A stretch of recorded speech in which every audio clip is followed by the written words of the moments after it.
I30 pre foundation, इसके बारे में हम लोगों को ये चीज़ समझनी है आज के दिन कि अभी हम प्री फाउंडेशन क्यों कराएं, प्री फाउंडेशन अभी क्यों कराएं। बाद में भी करा सकते हैं, हम 9th में करा सकते हैं, 12th के बाद 12th में 11th 12th में करा सकते हैं, बच्चे को दूसरे सिटी में भेजकर करा सकते हैं प्री फाउंडेशन। अभी क्यों? इसके बाद नॉर्मल क्लासों से किस तरह अलग है प्री फाउंडेशन। हमारे बच्चे पुराने अब क्लासेस में, नॉर्मल क्लासेस में पढ़ते थे, अब प्री फाउंडेशन में पढ़ेंगे तो उसमें क्या डिफरेंसेस होंगे, उसे क्या फ़ायदा होगा, इस सब के बारे में हम बात करने वाले हैं। और हमारा बच्चा वीक है, बहुत सारे गार्जियंस का एक क्वेरी रहता है कि मेरा बच्चा वीक है, उतना स्ट्रांग नहीं है, बहुत अच्छी रैंक नहीं आती है हमारे क्लास में, तो क्या वो प्री फाउंडेशन उसके लिए अच्छा होगा? ये बहुत बड़ा एक क्वेश्चन है जिसको हम लोग यहाँ पर आज बात करेंगे आपसे।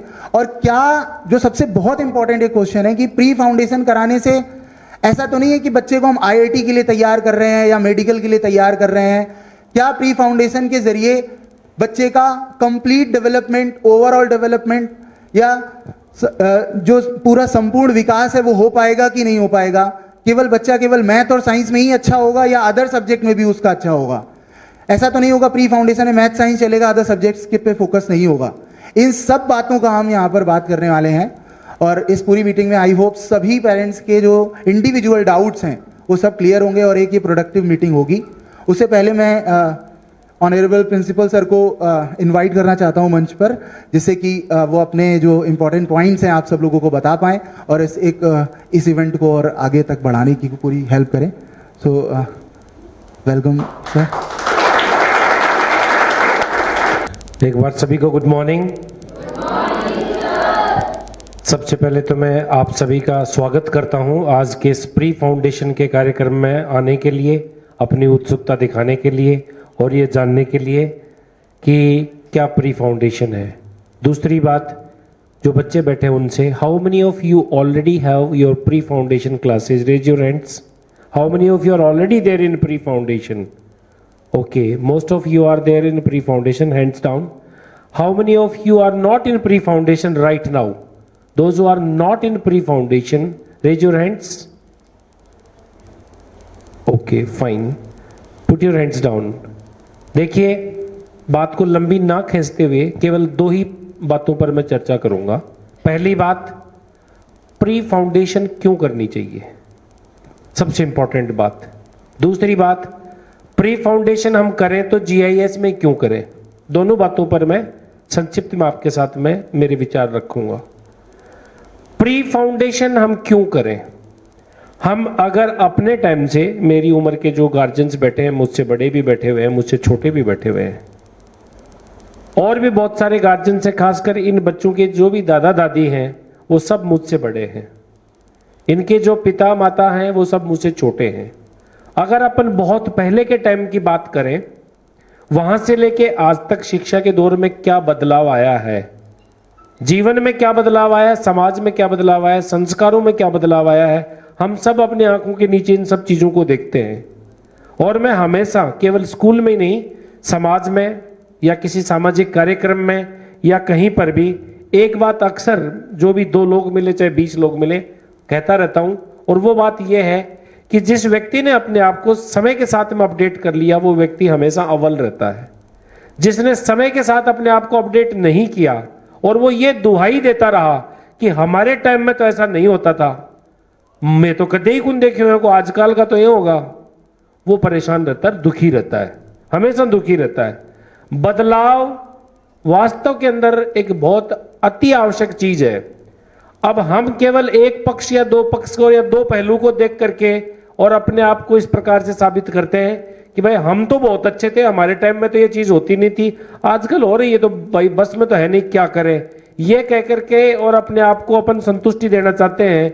ये संतुष्टि देने से अपना कभी भला नहीं होगा, बिल्कुल भला नहीं होगा। समय के साथ बदलना बहुत ज्यादा जरूरी है। तो जो खास करके गार्जियंस बैठे हैं उनसे अपील है, बच्चे तो बदल रहे हैं, बच्चे तो आजकल टेक्नोलॉजी के मामले में इतने एडवांस हो रहे हैं कि अच्छी अच्छी डिग्रीधारी को भी साइड में रख देते हैं और इतने ज्यादा टेक्नोलॉजिकल हो चुके हैं, ये हम सब लोग जानते हैं। ये एक डिवाइस है जिसके यूज और मिस यूज दोनों हैं, इन पर मैं नहीं जाऊंगा क्योंकि उसमें समय ज्यादा लग जाएगा। प्री फाउंडेशन क्यों करवाना चाहिए, इस बात की शुरुआत मैंने उन चीजों से करी है जो हमने शुरू से लेकर के अब तक उठाई है। आजकल के जमाने में अब प्री फाउंडेशन का पिछले 2-3 साल से दौर चालू हुआ है। आज के 3 साल पहले प्री फाउंडेशन नाम की चीज कहीं नहीं थी। और फाउंडेशन की अगर अपन बात करते हैं 11th और 12th के साथ वाला, तो पिछले 10 साल से शुरू हुआ है। उसके पहले फाउंडेशन 11-12th का नहीं था, उसके पहले था 12th के बाद बच्चे को कोचिंग दिवाई जाती थी। उस समय पीएमटी कहते थे, आजकल नीट कहते हैं उसको। तो प्री फाउंडेशन क्यों करवाना चाहिए, यह सबसे पहला प्रश्न है जो गार्जियंस के दिमाग में क्लियर होने की जरूरत है। और वो ये इसलिए है कि प्री फाउंडेशन में 2 सब्जेक्ट हैं जो एक्स्ट्रा पढ़ाए जाते हैं स्पेशलाइज्ड मैनर में। कौन कौन से?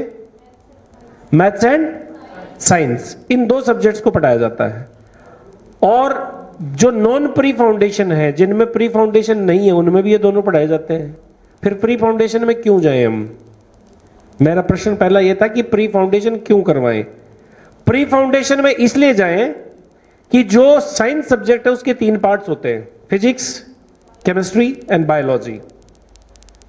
तो प्री फाउंडेशन में फिजिक्स के एक्सपर्ट फिजिक्स के बारे में बताएंगे, केमिस्ट्री के एक्सपर्ट केवल केमिस्ट्री के बारे में बताएंगे, और बायो के एक्सपर्ट केवल बायो के बारे में बताएंगे। जबकि सामान्य क्लासेज में केवल एक टीचर आएगा, साइंस नाम से इन तीनों को पढ़ाएगा। एक बात।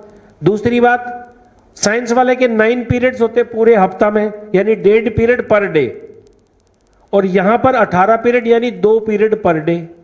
तो एक तो टाइम ज्यादा दिया जा रहा है साइंस सब्जेक्ट को, एक स्पेशलाइज्ड व्यक्ति होता है वो उसको देता है। देखिए जमाना स्पेशलाइजेशन का है, ये हम सब लोग जानते हैं। किसी भी फील्ड में चले जाएं हम चाहते हैं कि ट्रीटमेंट भी, हमें आंख में प्रॉब्लम है तो हमें आई स्पेशलिस्ट से लेना है, एमबीबीएस से नहीं लेना है। उसी तरह से हर क्षेत्र के अंदर स्पेशलाइजेशन का अपना एक सेपरेट इंपॉर्टेंस है।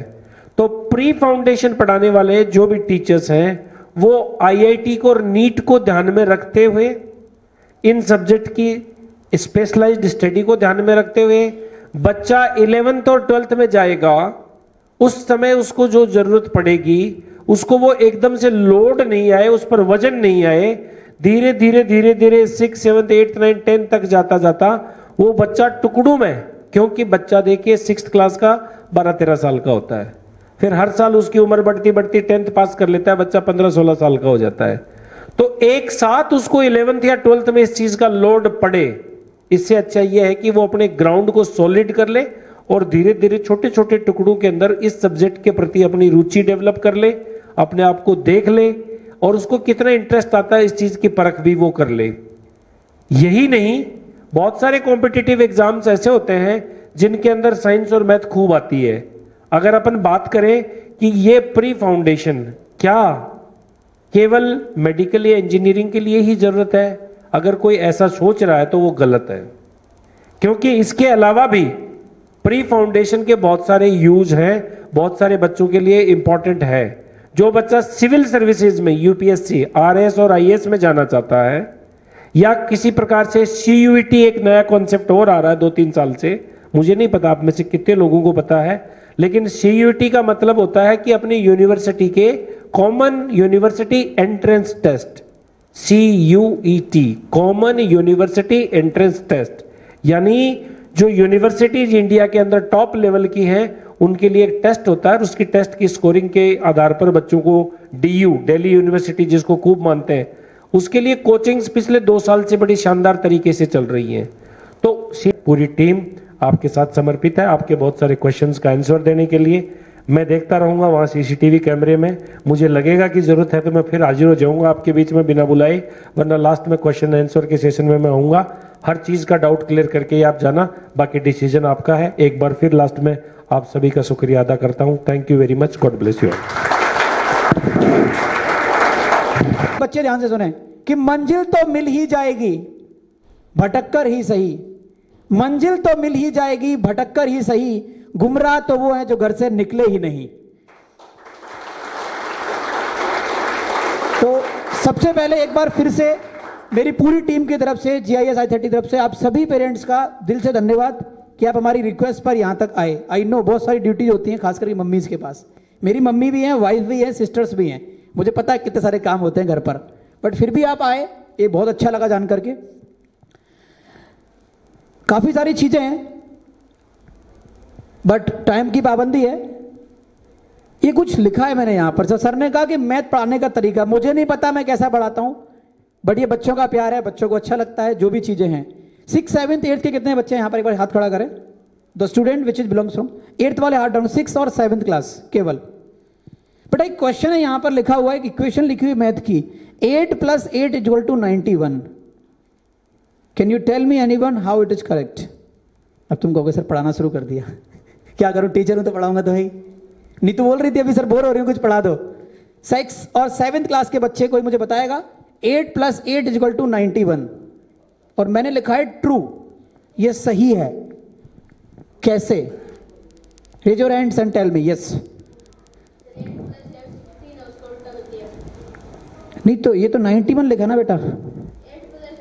हाँ तो मैं इसे सही कैसे करूं वो बताइए ना मुझे। बिल्कुल सही। क्या नाम है आपका? आयुष के लिए तालियां हो जाए एक बार। अब देखो मैं बिल्कुल सही। आयुष कौन सी क्लास में आप? 7th क्लास में। अब पेरेंट्स से पूछूंगा, हम में से काफी सारे पेरेंट्स ग्रेजुएट होंगे, पोस्ट ग्रेजुएट होंगे, अपने फील्ड में एक्सपर्ट होंगे, है ना। आपको भी ये लगा होगा कि सर 8 और 8 तो 16 होता है, आपने 91 लिखा है, गलत लिख दिया आपने, तो ये आपके मन में आया होगा ना। लेकिन आप देखो 7th क्लास के बच्चे के मन में क्या आया कि यार 8 और 8 16 होता है। अब ध्यान से देखिएगा, इसको उठा के मैं उल्टा कर दूं तो क्या हो जाएगा? 16 = 8 + 8। आज बच्चों का दिमाग वहां पहुंच चुका है। सवाल इस चीज का है। अब इसको अगर शायद मैं मैथ का क्वेश्चन लिखता तो ये बोर हो जाता, बट इसने देखा अरे यार ये तो बढ़िया चल रहा है मामला, उल्टा कर दो बस, कहानी तो सही है। कहते ना एक मैथ का सीधा सवाल होता है कि अगर हम टेबल के इधर और उधर बैठे हैं और मैं एक डिजिट लिखता हूं लाइक दिस, क्या लिखा मैंने बोर्ड पर? अब अगर इस बोर्ड को मैं यहां रख दूं टेबल पर, तो जो उधर बैठे हैं उनके लिए वो क्या होगा, मेरे लिए क्या होगा? बस फर्क नजरिए का है।